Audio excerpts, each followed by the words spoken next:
Bonsoir à tous et merci de prendre le rendez-vous de l'actualité sur Eden Télévision. Au sommaire, les différentes chapelles politiques s'organisent en vue de mieux aborder les prochaines échéances électorales. Ce mercredi, le siège national du parti UDBN a servi de cadre à l'adhésion de plusieurs partis, mouvements et coalitions.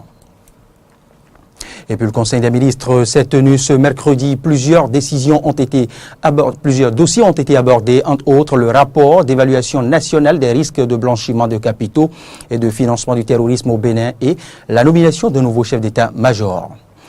Sur le continent africain, plus précisément en Afrique du Sud, on parlera de la démission du ministre de l'Intérieur englué dans un scandale de CSTP.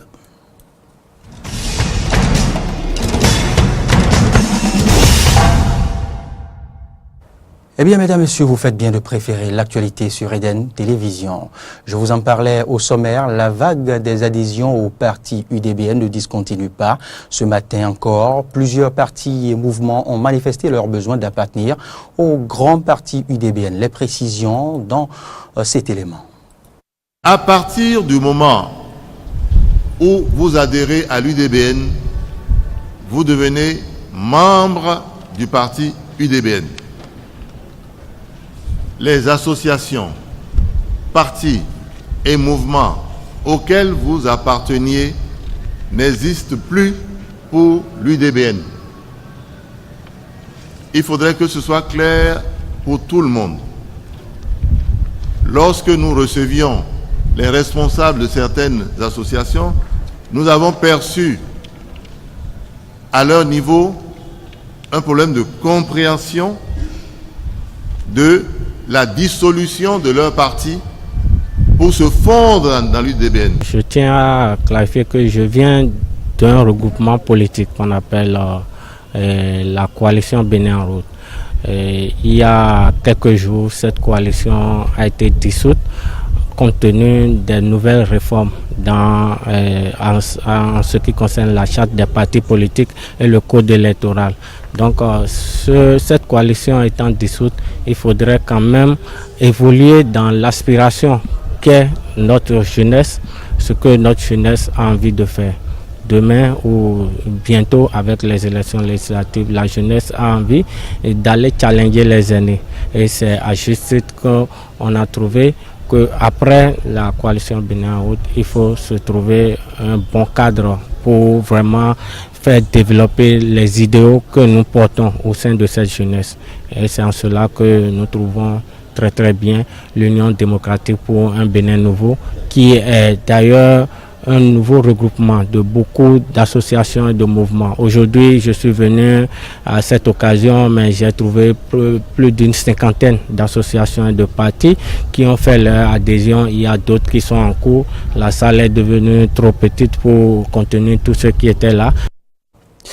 Et oui, plus de précisions dans nos prochaines éditions. Toujours au chapitre politique, le Conseil des ministres s'est tenu ce mercredi. Plusieurs dossiers ont été abordés, entre autres le rapport d'évaluation nationale des risques de blanchiment de capitaux et de financement du terrorisme au Bénin, la réalisation d'infrastructures haut débit à fibre optique reliant Cotonou à Djougou par l'ouest du Bénin et la nomination d'un nouveau chef d'état-major. En voici un extrait avec le ministre Oswald Omeki du Tourisme, de la Culture et des Sports.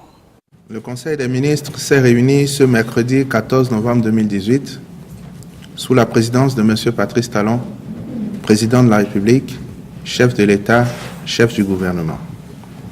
Au cours de la séance, les décisions ci-après ont été prises. Au titre des mesures normatives, transmission à l'Assemblée nationale pour autorisation de ratification de l'accord de prêt signé entre la République du Bénin et le Fonds de l'OPEP pour le développement international OFID dans le cadre du financement partiel du projet de réhabilitation du corridor Cotonou-Niamey, section Bérouboué-Malanville. Le Conseil des ministres a par ailleurs adopté les décrets portants approbation des statuts de l'Agence nationale de la sécurité des systèmes d'information ANSSI, organisation des instances de gouvernance des programmes et projets numériques en République du Bénin. Au titre des communications, rapport de l'évaluation nationale des risques de blanchiment de capitaux et de financement du terrorisme en République du Bénin.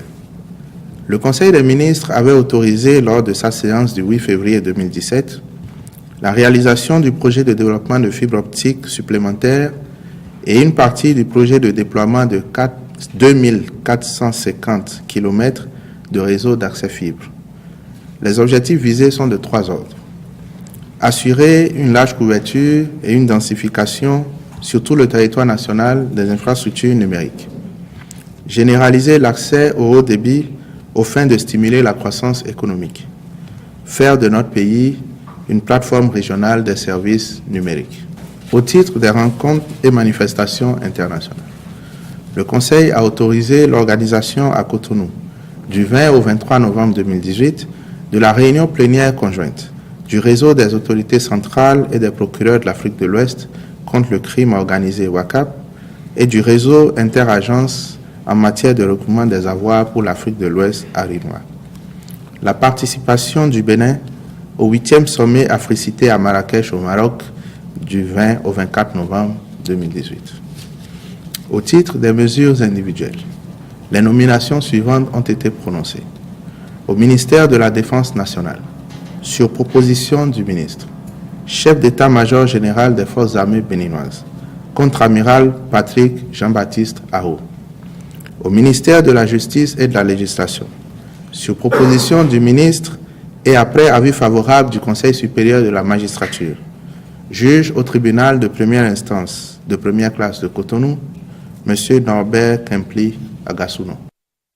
Et du palais de la Marina à Ouida, cette fois-ci, ouverture ce mardi dans cette ville d'un atelier d'appropriation du contenu du projet de budget gestion 2019 organisé par le réseau des journalistes accrédités au Parlement béninois avec l'appui de l'Assemblée nationale. Ils sont une 50aine de journalistes et cadreurs qui suivent cette formation afin de mieux s'approprier le contenu du projet de budget en étude à l'Assemblée nationale du Bénin. Suivant à ce propos le président des journalistes accrédités au Parlement. Le processus budgétaire a démarré au niveau de l'Assemblée nationale et ce processus implique fortement les professionnels des médias accrédités auprès de l'Assemblée nationale que nous sommes en ce qui concerne notamment la couverture des travaux. Nous visons, entre autres en organisant cette activité, de vous outiller pour une meilleure lecture et une bonne analyse du contenu des documents budgétaires. Nous voulons renforcer les capacités techniques des journalistes accrédités au Parlement pour une meilleure connaissance des composantes essentielles d'un projet de loi des finances. Nous voulons enfin amener les journalistes parlementaires à comprendre les réalités et les synergies entre un projet de loi des finances et les options de développement, la stratégie de croissance pour la réduction de la pauvreté et les orientations stratégiques de développement du Bénin.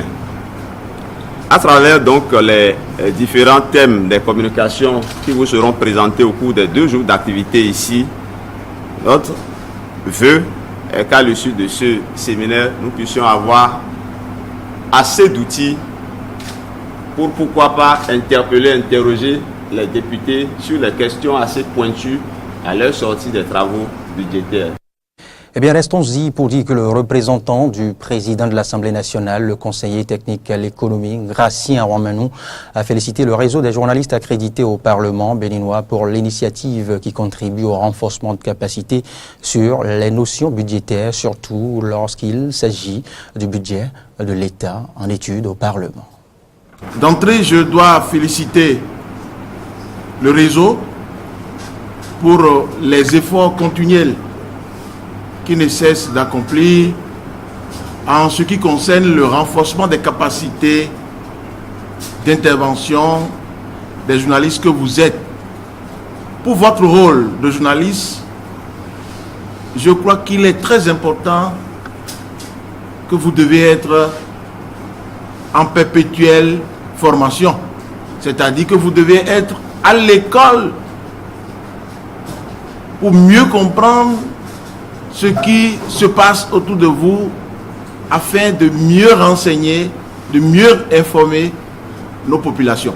Cela est à votre actif de participer à ces genres de formation qui vous outillent qui vous permettent de mieux appréhender le contenu, notamment du budget général de l'État.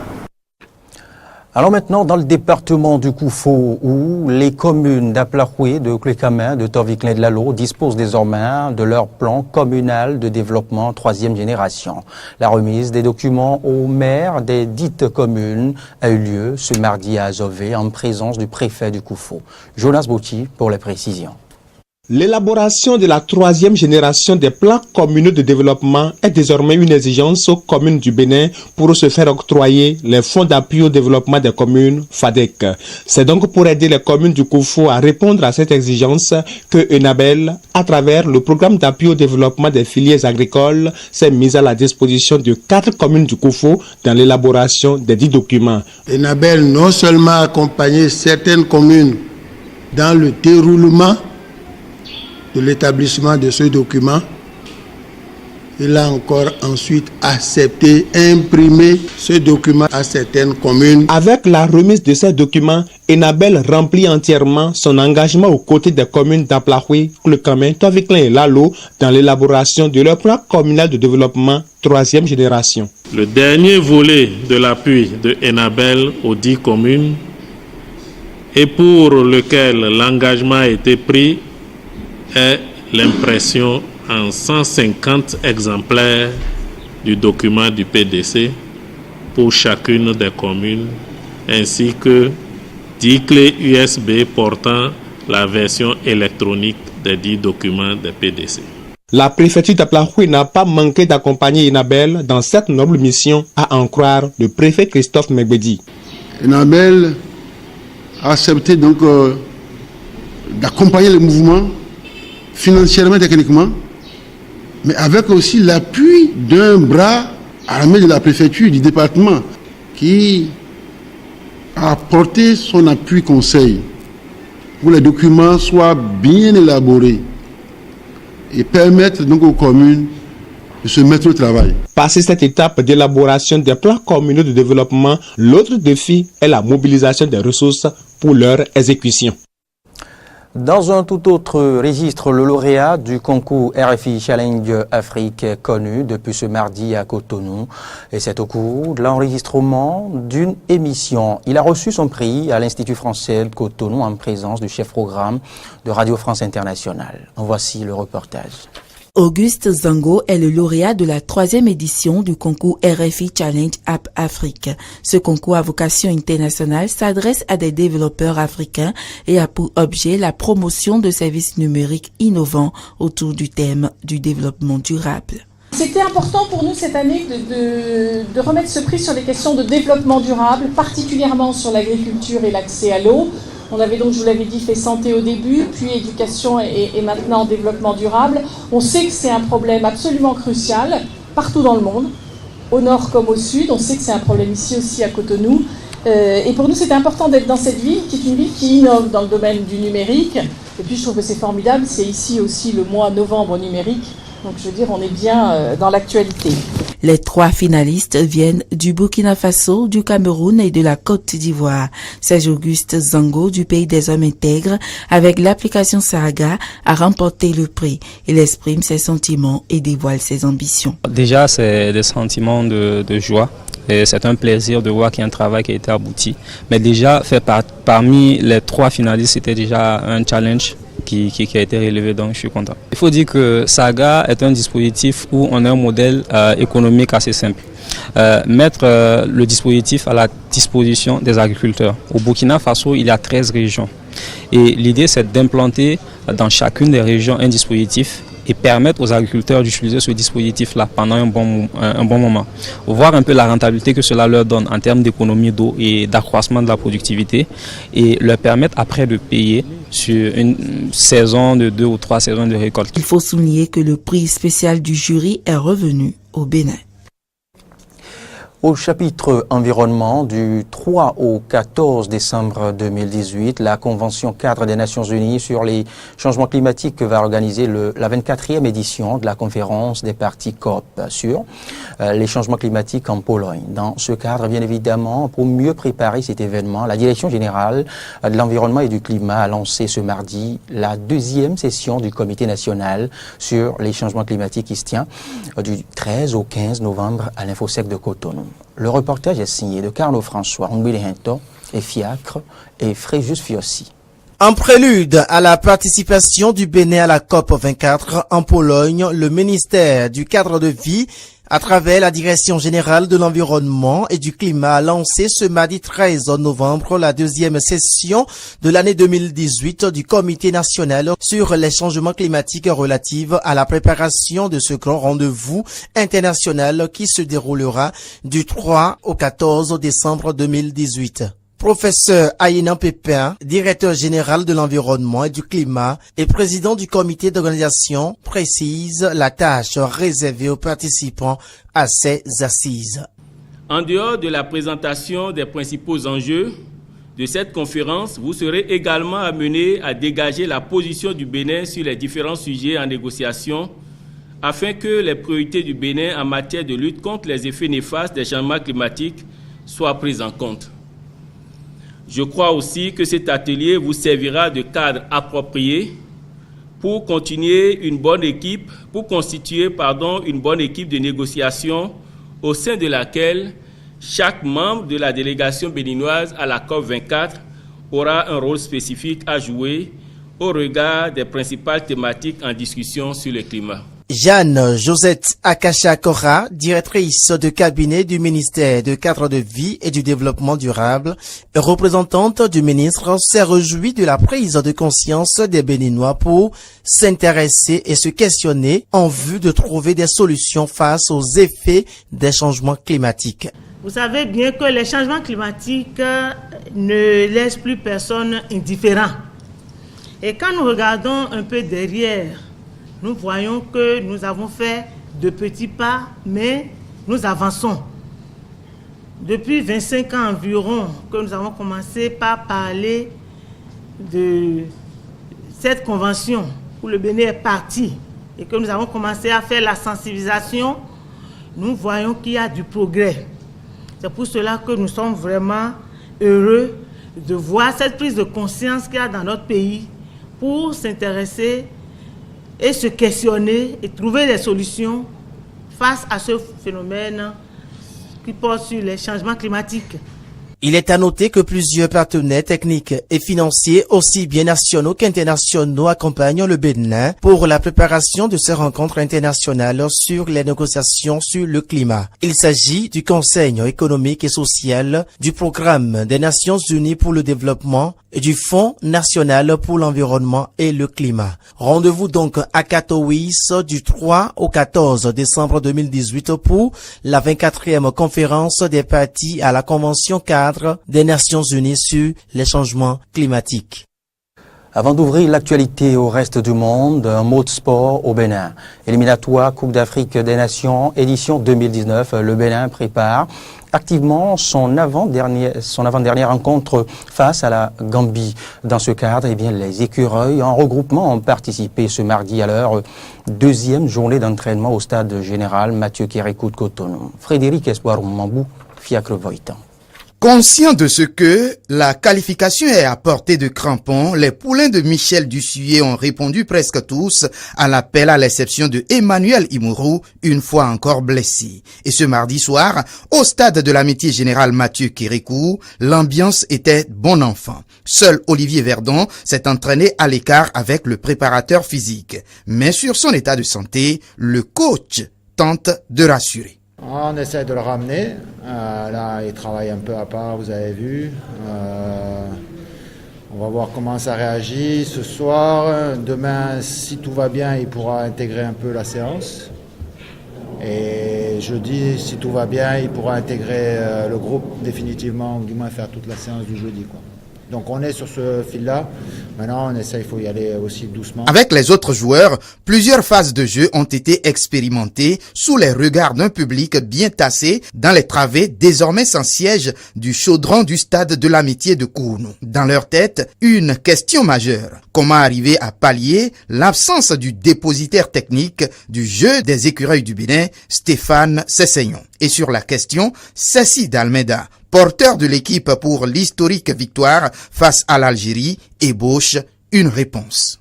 Mais bon, après, voilà, ça reste un leader technique dans notre équipe, donc on va le pallier comme on peut. Après, voilà, ça reste un joueur important, mais avec la qualité qu'on a dans le terrain, sur le terrain, et je pense qu'on peut y arriver. Phase de jeu rapide, passe courte, frappe et autres ont été alternés avec, à l'arrivée, un retour au calme. Mais au-delà de tout, Michel Dussuyer ne perd pas de vue la cible à atteindre pour cette prochaine rencontre. On a un match qui sera difficile, qui nous attend à Banjul. On sait que ce sera un match d'homme encore, donc il faudra répondre présent. Donc voilà, c'est juste de garder vraiment l'état d'esprit qui a animé tout ce groupe-là jusqu'à aujourd'hui. On a encore un effort à faire. Il ne faut pas se déconcentrer. Les séances d'entraînement se poursuivent ce mercredi, puis jeudi, mais ceci à huis clos au stade de l'Amitié. Et c'est en image maintenant que nous allons mettre un terme à ce point de l'actualité sur Eden Télévision. Le ministre sud-africain de l'Intérieur, Malusi Digaba, qui était la cible de tentatives d'extorsion après le vol d'une vidéo à caractère sexuel le concernant, a démissionné de ses fonctions, a annoncé mardi la présidence de la République sud-africaine. Le chef de l'État, Cyril Ramaphosa, a indiqué dans un communiqué avoir reçu et accepté la lettre de démission de Malusi Digaba, un allié proche de l'ancien président de la République sud-africaine, Jacob Zuma. Et c'est donc tout pour ce point de l'actualité sur Eden Télévision. Merci de l'avoir suivi et passé un excellent moment à suivre nos programmes. Bonsoir.